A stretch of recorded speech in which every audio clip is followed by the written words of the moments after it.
Javier Milei tuvo una entrevista luego del rechazo del DNU en donde habló de todo y aclaró que la vieja política no quiere perder sus privilegios y que a pesar de que tenga que tomar más medidas para eliminar la inflación, una vez que Argentina vuelve a estar de pie no va a haber espacio para la casta, ya que la sociedad ya sabe quiénes son los que están impidiendo que el país salga adelante. La Cámara hacía que no hubiera lugar para un resultado distinto. De todos modos, yo quiero valorar y ponderar fuertemente el trabajo de nuestros senadores y también quiero valorar el apoyo que hemos tenido de los senadores del PRO, como 10 de los 13 senadores radicales, por lo tanto, y a todos los que han acompañado.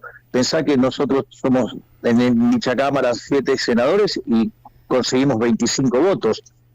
Es decir que, en el fondo, estamos haciendo un buen trabajo, pero esto requiere tiempo, estas cosas tienen esta dinámica y bueno, son las reglas del sistema democrático y entonces, bueno, estas cosas toman lugar con lentitud, por decirlo de alguna manera, pero creo que igual quedaron cosas también muy, muy interesantes de eso, porque quedó claro quiénes son los que verdaderamente están en contra de los argentinos, ¿no?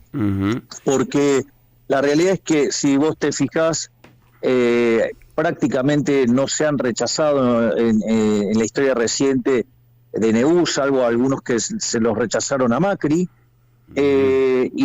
con lo cual también eso muestra un patrón de obstrucción, pero al margen de eso, este DNU, a diferencia de otros DNU, donde todos los demás han cercenado libertades, avanzaron contra la propiedad privada, este DNU, que tiene como característica la ampliación de libertades para los ciudadanos, ir hacia mercados más competitivos y que termina con muchos de los negocios turbios, oscuros y corruptos de la política. Bueno, ayer en la Cámara de Senadores digamos, fue rechazado, pero bueno, lo que hace es dejar en evidencia que hay gente que está más preocupada por mantener sus privilegios de casta que por sacar a la Argentina adelante. Al mismo tiempo también hay que aclarar que el DNU sigue vigente y que ahora hay que pasar a la Cámara de Diputados. Por lo tanto, nosotros ya hemos tenido resultados positivos en la Cámara de Diputados y así que va a haber que dar esa pelea y nosotros estamos confiados que puede llegar a salir adelante. ¿Vos pensás que en diputados puede ser positivo? No como pasó ayer. ¿Y esto de alguna manera puede romper el pacto de mayo o no? Lo que pasó anoche. Bueno, deja algunas dudas, ¿no? Porque, a ver, el pacto de mayo tiene etapas. Y la etapa previa es la ley bases con reconstitución de lo que era el capítulo 4. Entonces, es como que, dado lo que pasó en el Senado, abre algunas dudas. Pero si vos te fijás, Gustavo, cuando yo planteé el discurso de la Asamblea Legislativa, básicamente lo que dije es, bueno, si quieren la confrontación, va a haber confrontación, si quieren un acuerdo, vamos por el acuerdo. Bueno, ayer no han mostrado ir por el camino del acuerdo, han decidido ir por el camino de la obstrucción, han decidido quedarse con sus privilegios en contra de los argentinos. Pero esto estaba dentro de los resultados esperables y lo que yo valoro es cómo hemos incrementado la cantidad de adhesiones, o sea, hubo 25 votos positivos. Para que haya pacto de mayo, ¿es necesario que haya un voto positivo que salga el DNU en diputados? No solo es el tema del DNU, digamos, también tiene que ver con el tema de lo referente a la ley bases. Bien, tiene que aprobarse eso para que vayan todos los gobernadores y haya mejor onda en el pacto de mayo en Córdoba. Y es así como lo habíamos pactado. Bien. Vos sabés que yo, Javier, estaba en Córdoba transmitiendo la final de Estudiantes y y River, y empecé a escuchar por allí alguna interna entre vos y la vicepresidenta. Y en ese momento digo, y ojalá que no sea cierto, porque ya vivimos nosotros en el país internas entre vice y presidente, Cobos Cristina, lo que pasó en algún momento también con Scioli, ni hablar Chacho Álvarez de la Rúa, misma Cristina con Alberto Fernández hace poco. ¿Están bien con la vicepresidenta? Absolutamente. De hecho, esto fue aclarado por ella ayer. Manuel Adorni en la conferencia de prensa ayer, donde a partir del comunicado hubo una interpretación maliciosa del mismo. O sea, el cañonazo fue a la casta, ¿no? A Victoria. Pero bueno, nada, hay medios que están muy interesados en romper y golpear contra el gobierno, muy especialmente el Grupo Clarín, digamos, que tiene una posición muy adversa y continuamente está operando, calumniando, injuriando, ensuciando, y bueno, entonces no me sorprende que desde ese lugar, digamos, siempre se haga la peor lectura de los hechos, porque bueno, nada, digamos, ellos también son parte de la casta y se ven afectados y están, obviamente, también están muy molestos por haber perdido pauta oficial. Porque la verdad que generaba preocupación en la sociedad, en el pueblo, porque si hay una ruptura o una pelea, hay discordia entre el presidente y la vice, uno espera por ahí una pelea con un opositor, con alguien que siempre fue un enemigo político, ¿no? Un contrincante, pero con la vicepresidenta eso no lo esperábamos. Así que hay buena onda, tiran todos para el mismo lado. Sí, es más, vos fíjate que,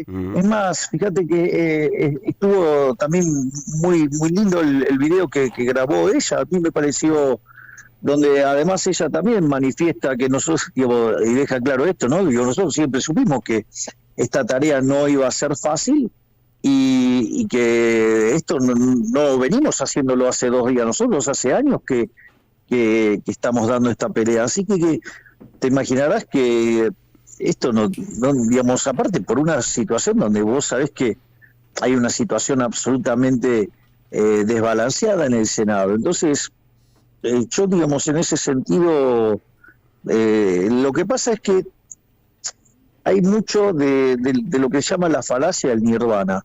A ver. Comparan, digamos, cómo deberían ser las cosas en el paraíso. Entonces, claro, cuando vos comparás contra el paraíso, todo es una porquería. Y lo que no se tiene en cuenta es las restricciones que nosotros tenemos. Entonces, y muchas veces nos evalúan sin contemplar las restricciones que estamos enfrentando, y nosotros en ese sentido estamos tranquilos porque sabemos cómo funcionan este tipo de cosas y tratamos de hacer el mejor trabajo posible a la luz de estas restricciones, porque acá lo importante es que nosotros tenemos marcado un norte, entonces nosotros vamos a ir para ahí. Entonces, ¿qué es lo que significa esto? Bueno, me aparece un obstáculo y lo voy a pasar y voy a seguir avanzando hacia el objetivo que tenemos. Nosotros, nuestro eje central está en dotar de mayor libertad económica a los argentinos. Si vos contemplás los efectos en términos de libertad económica que implican el DNU y la ley bases, eso implicaba mejorar 90 puestos en términos de libertad económica, y en lugar de estar en un lugar de un país miserable como estamos hoy, convertirnos en un país como Alemania. Es más, ni siquiera ese es nuestro objetivo final, porque esto es solamente un cuarto de las reformas que ya tenemos diseñadas, sino que cuando nosotros completemos todo el programa de reformas, vamos a estar en línea en libertad económica, como el caso de Irlanda, que es un país que tiene un PBI per cápita 50% mayor al que tiene Estados Unidos. Bueno, nosotros estamos apuntando a eso, a parecernos a Irlanda, a parecernos a Suiza o a Nueva Zelanda, Australia, digamos, a países que le van muy bien. Nosotros queremos parecernos a esos países. ¿Y por qué te votan en contra, Javier? ¿Por qué crees? ¿Solo por casta, solo por beneficios personales, o porque lo que vos digas va a ir con pulgar para abajo? Mira, a ver, hay una forma de... Es decir, en Argentina el daño cultural que se ha hecho es enorme. Es decir, Argentina desde inicios del siglo XX empezó a abrazar paulatinamente dosis crecientes de socialismo, y eso ha hecho que de ser de los países más ricos del mundo hoy seamos 140. Ahora, la forma en la cual se fue introduciendo el socialismo en Argentina, ya sea mediante la educación, mediante los medios de comunicación, mediante la cultura, hace que haya una concepción de cómo funciona el mundo que lo único que hace es empobrecerte y en realidad se abraza, y cuanto más caen en el fracaso, piden dosis crecientes de esa receta fracasada. Uh-huh. Bueno, nosotros entendemos, por eso nosotros damos la batalla en el plano económico, en el plano político y en el plano cultural. Uh-huh. Presidente, buen día. Soy Mariana Contartesi. Entre los, ¿Qué tal, Mariana? Entre los senadores que han votado en contra, hoy todos los cañones apuntan a Martín Lustó. Y él dice que dentro del bloque radical, los que votaron a favor del DNU, o sea, negando el rechazo, en realidad recibieron presiones, pero que por lo bajo piensan lo mismo que él, que el DNU es inconstitucional. A ver, las cosas que pasen adentro de la Unión Cívica Radical es un problema de la Unión Cívica Radical. Si él cree que ha habido presiones, que las denuncie. Lo que pasa es que le debe resultar muy duro ser presidente de un partido, ir a una votación y ser el único que votó en esa línea, ¿no? Digo, entonces es más fácil echarle la culpa a otros que, digamos, que reconocer el error en el que él está cayendo. Además, es falso que es inconstitucional el decreto. Es decir, que él cometa la falacia del cherry picking, digo, eligiendo puntualmente algunos críticos del DNU, que en realidad no es que es inconstitucional, porque además justamente nosotros cuando tuvimos que elegir entre qué parte mandar por decreto y qué parte mandar a la ley, lo hicimos justamente respetando las características que tiene que respetar un DNU. Es decir, nosotros, por ejemplo, en el DNU no se meten cuestiones del Código Penal, no se meten cuestiones tributarias, no se meten básicamente tampoco cuestiones electorales. Ese tipo de cuestiones fueron a la ley de bases. Entonces, y el DNU básicamente lo que propone es devolverle libertades a los argentinos, que eso está dentro, digamos, o sea, es más acorde al espíritu de la Constitución. Sí. Esas mayores libertades lo que además procuran en términos de mercado es hacer estructuras de mercados más pro-competitivas y no pro-empresas. Esto es una diferencia sustancial y al mismo tiempo implica terminar con muchos robos de la política. Uh-huh. Pero bueno, como señaló ayer la ministra Bullrich, es decir, puede ser que el señor Lustó esté muy enojado porque dentro de las cosas que bajamos las 5 universidades y bueno, digamos, parece que ese grupo tiene negocios vinculados a las universidades. Uh-huh. Presidente, además del DNU que preguntaba Gustavo recién, la ley con el paquete fiscal, ¿tiene que estar aprobado antes de mayo para efectivamente que se selle el pacto de mayo que usted convocó? Y es una precondición para el pacto de mayo. Bien. O sea, no sale el pacto de mayo, no hay pacto. A ver, pero el pacto de mayo tiene 10 puntos que son de carácter económico y la ley bases está ligada a una reforma, digamos, en temas de economía, entonces es como que quedan ligados. Uh-huh. Entonces, digamos, difícilmente uno pueda pasar a determinar las bases de 10 políticas que van a ser la base de una Argentina próspera si no nos ponemos de acuerdo con el tema fiscal. Que independientemente de esto, yo lo voy a explicitar, lo voy a remarcar y lo voy a decir cuantas veces quiera. Bien. Presidente, a ver, acá hay cosas que no, dame un segundo, hay cosas que acá no son negociables de ninguna manera. A ver. Por ejemplo, una cosa que no es negociable de ninguna manera es el déficit cero. Bien. Se terminó la Argentina del déficit fiscal, se terminó con la estafa del déficit fiscal.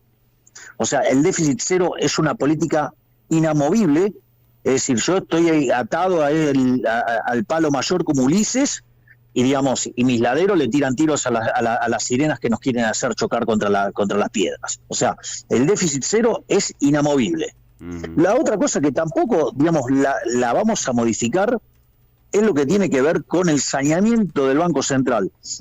Nosotros, desde que estamos en la gestión, habiendo recibido reservas internacionales negativas por 11.500 millones de dólares en términos netos, nosotros llevamos comprado más de 10.000 millones de dólares. Por lo tanto, eso, digamos, está llevando también a la recomposición de las reservas, al tiempo que la base monetaria no se movió. Por lo tanto, la ecuación del Banco Central es muchísimo más sólida, y eso tiene como contrapartida que el dólar, que algunos pronosticaban, ¿se acuerdan? El que decía que era una cuenta simple. Sí, el señor Larret, digamos, inspirado en la cuentita que hizo Lustó y que decía que daba 6.000, y había otros que, digamos, que andaban pululando por los canales de televisión, algunos más, hasta tienen banca de diputados ahora, diciendo que iba a ser de 10.000. ¿Dónde está el dólar? Hoy está en 1.025, el blue, y 8.69. Bueno, pero les paso un dato. A ver. Acá hay algo interesante. Nosotros, días atrás, le metemos un martillazo a la tasa de interés, la bajamos 30 puntos. Sí. Eso, digamos, en otro contexto hubiera generado un salto del dólar brutal. Total. Y nosotros seguimos comprando dólares. Es decir, porque si no caería más el dólar. Entonces lo que digo es, todo lo que tiene que ver con nuestro programa de estabilización de corto plazo, eso no se mueve de ninguna manera. Ahora, y nosotros trabajamos fuertemente para poder abrir el cepo. Digamos, según las estimaciones del fondo, podríamos a este ritmo hacerlo a mitad de año. A mitad de año se abre el cepo. Podría. Exacto, condicional. Condicional, es decir, podría. El fondo señala que si nosotros seguimos trabajando a este ritmo, el saneamiento del Banco Central, es factible abrir el cepo a mitad de año. Presidente, uno de los cuestionamientos dentro de las tensiones sociales que hay, lo hacen los gremios, señalando que en los últimos días el ministro Caputo le puso tope y techo a las negociaciones paritarias, incluida, le doy un ejemplo, la de camioneros, que superaba el monto que la Casa Rosada está dispuesta a convalidar. Y se lo enlazo esto para preguntarle si esto es así, si le están poniendo techo a la paritaria, cómo recomponer el salario de todo un sector de los argentinos que hoy lo ha visto degradado entre todas las políticas para déficit cero que usted señalaba. No, digamos, el salario no se degrada por el déficit cero, todo lo contrario. Argentina, digo, justamente ha llegado a donde está por la política fiscal desquiciada que ha tenido. Argentina entró al siglo XX siendo el país más rico del mundo, hoy es 140, y en esos 123 años Argentina tuvo déficit en 113. Entonces, digamos, no es que a Argentina le va mal por tener, digamos, las cuentas en orden, no, le va mal por tener las cuentas fiscales en absoluto desorden, que eso termina en crisis de deudas, en crisis inflacionaria y en presiones fiscales desorbitantes. Por lo tanto, digamos, el déficit, digamos, no es una fuente de riqueza, es una fuente de destrucción de valor. Entonces, lo primero que tenemos que entender es que esa relación causal que pusiste es totalmente a la inversa. De hecho, lo que genera el déficit fiscal es castigar el ahorro. Cuando vos castigás el ahorro y tenés menos ahorro, tenés menos inversión. Cuando vos tenés menos inversión, tenés menos stock de capital per cápita. Por ende, la productividad de los trabajadores es menor y por ende los salarios reales son menores. De hecho, esto es tan así que Argentina, durante la década del 90, tenía un salario promedio de $1.800, que puesto en moneda de hoy serían $3.000, es decir, que el salario promedio de los argentinos, si no hubiéramos hecho nada, si nos hubiéramos mantenido igual que en la década del 90, no estoy diciendo ninguna mejora, solamente mantenernos, hoy el salario promedio de los argentinos sería de 3 millones de pesos. Como consecuencia de 20 años de populismo salvaje, hoy el salario promedio, ¿sí?, digamos, con el Estado presente, que el déficit fiscal genera riqueza, que se puede imprimir riqueza emitiendo billetes, sí, el salario promedio en Argentina es menos de, $600, o sea, pero te lo redondeo en 600 y en ese caso habríamos perdido el 80% de nuestros ingresos, es decir, que esa política del déficit no generó más riqueza, lo que generó fue todo lo contrario. Por lo tanto, digamos, o sea, por eso, digamos, es innegociable el déficit cero. ¿Y ordenan techo a la paritaria, presidente? ¿Ponen un techo a la paritaria, como están denunciando los gremios? ¿Negocian por encima de un monto y no se lo homologan, no se lo aprueban? Bueno, digamos, yo no estoy al tanto, digamos, de cómo está esa negociación, y tendría que preguntarlo, o sea, se imaginará que me ocupo de un montón de temas, de un montón de ministerios, entonces, digamos, algunos detalles de un caso puntual tendría que estar preguntándolo. Carlos Burgueño. Presidente, me quiero detener en algunos capítulos. ¿Qué tal, Carlos? ¿Qué tal, Javier? Me quiero detener en algunos capítulos de la ley Ómnibus, de la ley Bases, en su nueva versión. Primero, me detengo en ganancias. Pero antes una pregunta general. ¿Esa ley, en todos los capítulos, ustedes están dispuestos a negociarlo o es así como está, se tiene que aprobar así o si no se cae? Tiene un formato que se está negociando, o sea, yo diría, dejemos que las cosas corran, o sea, todavía es algo que está en la discusión, o sea, me parece que corresponde a otra etapa de la discusión y se está trabajando sobre eso, y hasta que no esté la versión definitiva, digo, porque hay un montón de otras cosas que discutir en el medio, en especial lo que hay que tener en cuenta es que cualquier punto que se llegue, tiene que estar convalidado por el Ministerio de Economía, donde siempre la restricción es que tiene que haber déficit cero. Entonces vamos. Digo, es muy preliminar, o sea, es una discusión, digamos, por el momento planteada así, está en abstracto, Carlos. Vamos a algunas cuestiones, creo yo la más polémica para la gente de la ley, que es el tema del impuesto a las ganancias. Sobre todo el nuevo mínimo, lo imponible. Carlos, sí. Está en discusión, porque hay provincias que lo quieren, hay provincias que no lo quieren. Las provincias tienen un problema de un déficit fiscal de 1 punto del PBI, como consecuencia de la política que se avaló durante el último tramo del gobierno anterior. Entonces, lo que te estoy diciendo está bajo discusión. Digamos, son temas que están bajo discusión. O sea, de vuelta... Entiendo entonces que en abstracto. Claro, entiendo entonces que el texto que se conoció ayer se puede modificar. En ese capítulo. Exactamente, se está trabajando.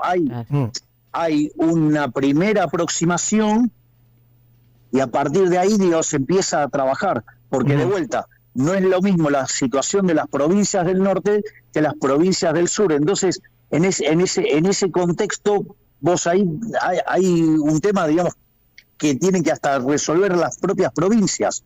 Entonces, no es, por eso te estoy diciendo, son cosas que se están discutiendo, pero digo, no tenés la versión final. Lo único que sí tiene que quedar claro es que siempre la regla es el déficit cero. Perfecto. Voy a otro punto de la misma ley, que es el de las privatizaciones. Otra vez, discutir en abstracto, Carlos, dale. Otra vez discutir en abstracto. ¿Sabés que te estoy diciendo que está como parte de la discusión y me volvés a preguntar sobre algo que te estoy diciendo que se está negociando? O sea, el texto que se conoció ayer no es el definitivo. Es exactamente lo que estoy diciendo, lo dije 3 veces. ¿Está negociando el gobierno, en este caso el Ministerio de Economía, un nuevo acuerdo con el Fondo Monetario?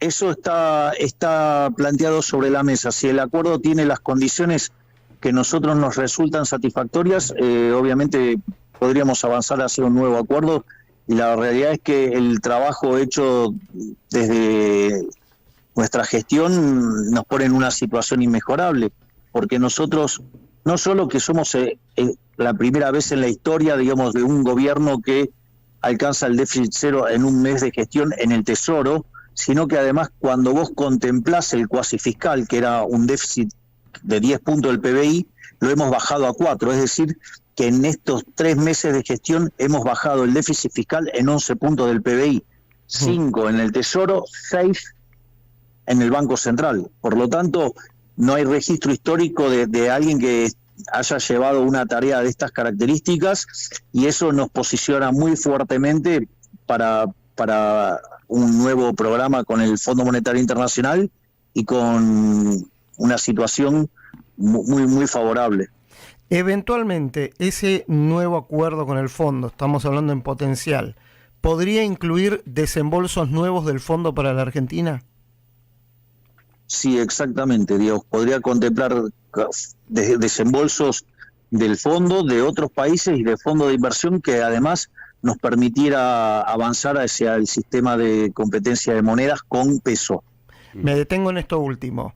O sea, la Argentina está estudiando, el gobierno está estudiando eventualmente tomar deuda también de fondos de inversión de privados para acelerar, supongo yo, la salida del cepo y la competencia de monedas. Exactamente. Exactamente. En la medida que nosotros aceleremos la salida... A ver, si yo hoy tuviera 15.000 millones de dólares, yo hoy abro el cepo. Porque... A ver, digo, me permiten que sea técnico, sí, o sea, sí. A ver. Sí. A ver, si nosotros hubiéramos abierto Abierto, sí. Si nosotros hubiéramos abierto el cepo, bueno, al menos todavía me autoedito. No, está muy bien, está bien. Sí.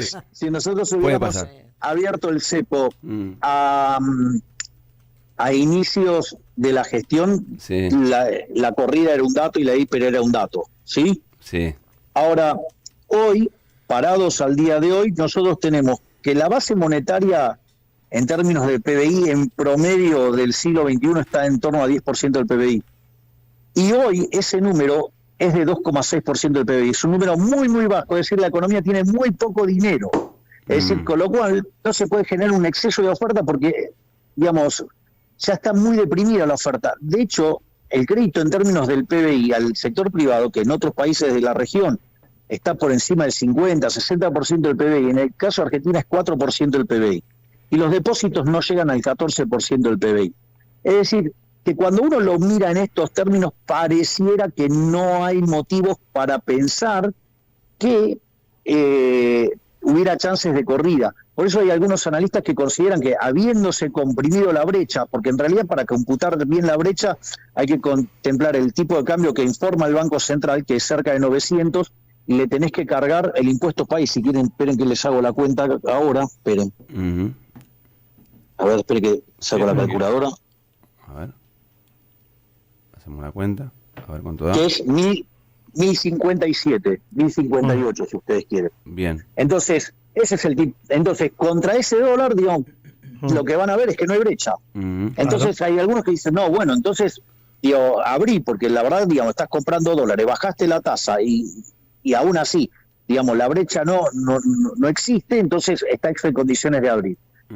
Cosa que a partir de la baja de tasa que hicimos esta última vez de 30 puntos porcentuales, abona más esa teoría. Nosotros igual consideramos que todavía hay riesgo y nosotros no queremos correr ese riesgo. Ahora, si a mí me dan hoy 15.000 millones de dólares, los pongo ahí en el Banco Central y digo, bueno, ahora hagan lo que quieran, les abro y hagan lo que quieran. Ya que está en un momento... Ese sería el caso. Sí. Digo, ya que está en un momento económico con Carlos Burgueño, la inflación, por supuesto... Sí, dale, completa porque te quedaste con ganas de decir algo. Y lo otro es, porque, claro, lo que digo es, pero... Digo, no sé si los vamos a conseguir o no, sí. Pero nosotros los podemos hacer a mercado y podríamos hacer esto a mitad de año, que es lo que estima el Fondo Monetario Internacional. Por lo tanto, y eso implicaría un fuerte rebote en la actividad económica y dada la baja capitalización que tiene la economía, hasta podríamos tener un crecimiento genuino de cara al próximo año. Si conseguís todo eso, si conseguís todo eso, ¿hace falta dolarizar? ¿Es algo que todavía lo tenés en mente? ¿O si responden así los mercados, lo dejás para mucho más adelante? No, es que esto es un paso intermedio a terminar con el Banco Central. Yo siempre hablé de competencia de monedas, sí. Se lo suele llamar dolarización porque es más fácil, pero en realidad es que vos elijas la moneda que quieras. Bien. Y por eso yo, si se fijan, cuando arranqué la frase, una de las cosas que dije es competencia de moneda con peso. Que además cuando nosotros lancemos eso, también vamos a estar lanzando la ley donde emitir dinero sea un delito penal